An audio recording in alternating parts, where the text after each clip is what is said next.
What's up guys, Rhino here and welcome back to my latest FIFA 20 Ultimate Team video on the channel guys.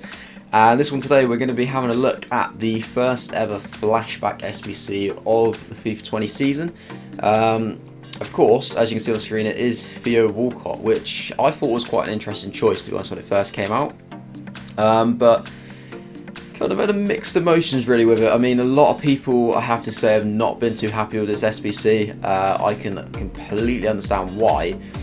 But first of all, let's just quickly have a look at the card in general. So 85 rated, which I think is fairly kind of reasonable. I think it does state that it's from the 2012-2013 season. So presumably that's one of the years when he was at Arsenal. I'm pretty sure that is anyway. I can't remember. He's been at Everton for a couple of years, but definitely not that long. He's only got 3-star, 3-star, which isn't amazing. Medium work rates, which isn't amazing. But he is absolutely rapid, and that is a massive thing this year. Pace is really important. Really good dribbling. Decent shooting and passing, to be honest. Like, probably better than I would have expected, but I suppose they were always going to put it up a little bit because to try and obviously get people to do the SBC. In-game stats, of course, 96 and everything there. For pace, shooting wise, 82 finishing isn't too bad. Kind of like average sort of shooting stats in general though. The dribbling stats kind of what you'd expect. It does have 83 composure, which is quite nice. Surprisingly, it has 84 free kick accuracy. I can't say I've ever seen him take a free kick, to be honest. 86 curve is obviously pretty good. Stamina's only 76, which is a little bit disappointing. Only 71 jumping, which doesn't really make too much of a difference. But all in all, like a fairly decent looking card. Now, personally, I was actually thinking of doing it when I first saw it come out, because obviously I've only been using Pedro on right wing, and being a first owner Road to Glory, I thought this is a big opportunity to get a big upgrade in the right wing position. But unfortunately there is one major downside to this SBC, and that is that it is extremely expensive, which you often find is the case with a lot of these SBCs. They always look to be quite like appetizing on paper, but then when you really get into it and have a proper look, there's always problems. So let's have a look at it guys. So 3 squads. We'll start with the one called Past and Present. Basically it's just all about teams that you used to play for. So you need 1 Southampton player, 1 Arsenal player, 1 Everton player. It has to be at least an 83 rated squad. Now on the face of it, that's not really too bad for this particular first squad. Obviously all of the teams he's played for, they're all in the Premier League, so they're all linked very nicely. The particular squad that I've got going on here at the moment, we've got Buffal as a Southampton player, Torreira as the Arsenal player, and Sigurdsson as the Everton player. A few other Premier League players there to link off of, some that are quite high rated, like Moutinho is obviously very cheap as an 84 rated card there. And then the rest of it really guys is literally just players to essentially fill out the squad. You need 70 chemistry, so not really too difficult to get your hands on. You just want to go for any sort of like green links you can get really. So you've got like the perfect link here, Raul Albiol and Sergio Asenjo. Tadic is an extremely cheap 84 rated card. He's perfect for these type of SBCs at the moment. Danilo and Pizzi, obviously Pizzi gets the soft link to Ruben Neves as well, so it works really nicely guys. And that's like 83 rated squad with 73 chemistry, so plenty chemistry spare. Now obviously, see, I'm not going to actually do this this SBC because personally, like I said, I think it's very expensive, and I'll go through that a little bit more in a second, but just quickly have a look at the other squad. So top form is the second one. This time you do need at least 1 inform. 83 rated squad again, 75 chemistry this time, so it makes it a little bit more difficult. You can see I've actually got my informed Koscielny in this one. Obviously I won't do it, but that is how it kind of worked best. Ruffier and Bakayoko. Now Bakayoko is only an 80 rated, but of course with a couple of 84s in there, so we can afford to do that. You got Tadic again making an appearance alongside Onana this time. Tadic is just absolutely brilliant for these SBCs. He will be all year, to be honest. So it's such a good option. There's Pacheco is the left back / goalkeeper. Joaquin on left midfield there. Benega making another appearance. He tends to pop up in SBCs quite a lot because he's always been SBC fodder, to be honest. Franco Vasquez, there's not Lucas Vasquez, Franco Vasquez there, and Diego Costa and Borja Iglesias up front. A lot of kind of La Liga players. La Liga players tend to work really well, to be honest, for SBCs, just in general, really. Like they always have, because there's so many high-rated Spanish players that just aren't great on FIFA. Like that's kind of been a theme with Spaniards for years, to be honest. Like they've had great footballers, but they're not necessarily like quick. They're just very good technical players. So they don't necessarily make good FIFA players, because obviously it's all been about pace really for years. So they do work quite well. These two particular strikers aren't quick, which is kind of a prime example really. Yeah, and obviously the Koscielny there, but it works pretty nicely. So we get 78 chemistry on that one with 83 rated again. I should say that the first squad probably costs you about 20 to 25k on average. Obviously prices will fluctuate.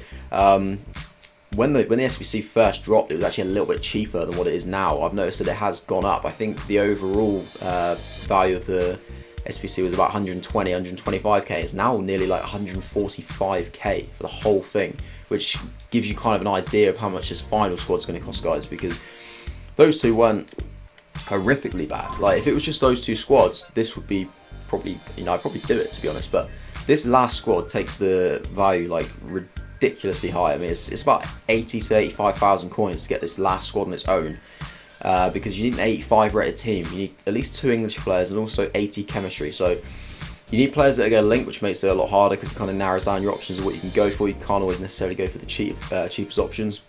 The English players aren't necessarily the problem, really. Like Henderson and Maguire, it's not the end of the world to put them in. Like, I think Henderson's about 5,000 coins, Maguire's like 1.5, 2,000 coins. It's not really a huge amount. PK in there as an 88 and Thiago as an 87 are about 20, 25k each. So straight away, that's like 50k for those boys. Then Aspas there, 85 rated. He's about 8 or 9k. He's probably one of the cheapest 85s out that you can get. And obviously you can see it again, guys. We've got the same theme, like sort of Spanish or like La Liga players. They're just brilliant options. Like Diego Costa makes another appearance. We've got Sergio Canales there. Was it Sergi Canales? I think it was Sergi. No, it is Sergio. And then you've got Javi Martinez, who obviously is ridiculously slow, so he's just a brilliant SBC card. Koke, again, I've spoken about him in a previous video, because he's a right mid and he's slow. He's just got no value on the pitch. Like, if he was a centre mid, he'd be brilliant, but because he's a right mid, he just gets ruined. Albiol makes another appearance, but this time it's Casillas in goal, not Sergio Asenjo. And this squad absolutely smashes it, guys. Like 88 chemistry, easily hits the chemistry mark that you're after, and of course it is 85 rated. Now, no informs required on this one, which is obviously a good thing, but it's still a big amount to pay. Obviously you end up having to go for players like PK and Thiago, because there's so many English players that just aren't very high rated. Like, a lot of the high rated English cards, they would either be very expensive because of the SBC, or they're just generally like a bit more expensive because they tend to be quite good on the pitch. Like, even some of the low rated English cards, like a Rashford, obviously ridiculously expensive just because he's quick. Like Sterling's another player, he's like a high rated English player. He's like over 100k, I'm pretty sure. Say like Kane as well, gonna be expensive because he's like an 89. So yeah, it's difficult to make sure you pick the right English players. I think like this is the best way to do it, with slightly lower rated ones, then just go for the high rated in other areas. Just pick the cheapest ones possible. So like PK and Thiago, obviously quite cheap for their rating. So yeah, like I said, guys, in total coming in at about 140, 145k for the whole SBC. Now, I think, to be honest, like you would look at that card and you would just say straight away, that's just not worth it. I mean, considering it's an untradeable card, you don't really want to lock your coins and sink them in that early on a card like that. One comparison a lot of people made was to last year and the player of the month, Lucas Moura.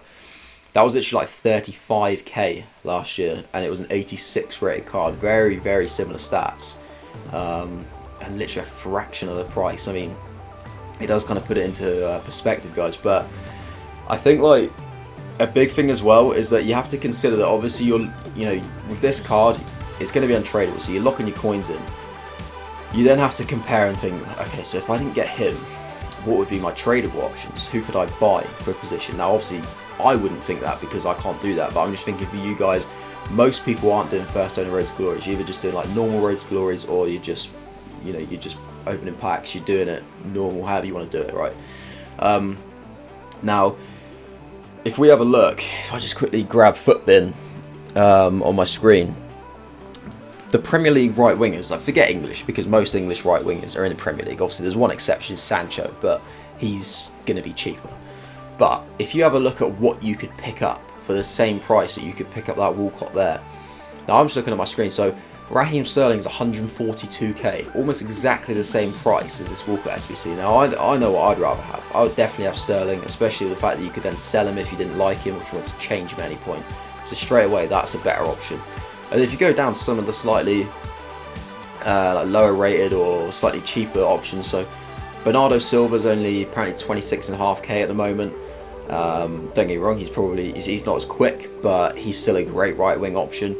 Even Inform Mahrez at the moment is 130k. Now for me, that is a lot better than this card. Like, just like purely for the fact that he can like shoot, and he's got good sort of like dribbling and all that. He cuts in, like, it's just a brilliant option, really, I think. Obviously, you can get normal Mahrez. Even if you want to go for like Nicolas Pepe, who apparently is insane. Like, one to watch Nicolas Pepe is 147k. As like basically the same price. Now, don't get me wrong, he's not had the most like brilliant start to his Arsenal career, but it lasts for the whole season. He could find his feet eventually, and if he starts showing that form that he showed at Lille, it wasn't Lille that he came for, was it? I may be making that up. I think it was Lille. Then, you know, he could get some boost, and he could suddenly become an even better player than what his 83 rate card is at the moment, which is quite scary, to be honest, to think that that card could get better.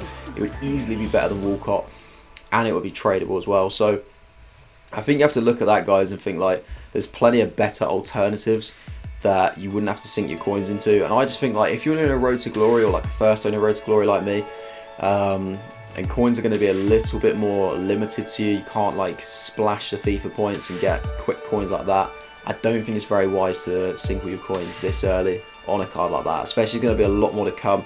Flashbacks in general will start off quite slowly with this one. There'll be some much better flashback cards throughout the course of the year. Some will even be probably better value than this one. There'll probably be maybe like another right winger. I can't think of an example off the top of my head, but there might be another right winger who's slightly better than Walcott and probably be cheaper than Walcott. It's just how it goes. Like, sometimes cards are just better value, and I think like EA were kind of hoping with this one at the start, because of the hype around it, and because there's, to be honest, there's been a bit of a lack of content. Like, they've been kind of starving the players' content at the moment. That when they do drop the odd thing, that people will just pounce on it and they'll just grab it because it's their, you know, it's something new. It's an SBC. They think, oh, they'll just do it regardless of the price. But I don't think you should, guys. I think if you can, try and hold off on this one. If you're spending FIFA points and you've got like unlimitless amounts of coins, then you know what, go for it. Treat yourself. Use him. He does look like a great card, but I just don't think he's necessarily really worth it.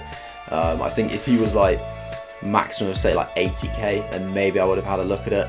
But at 140k, I can't justify it, unfortunately, guys. But that is going to be the end of this particular video. It's kind of like a quick go over of my opinions on this Flashback THEO WALCOTT SBC.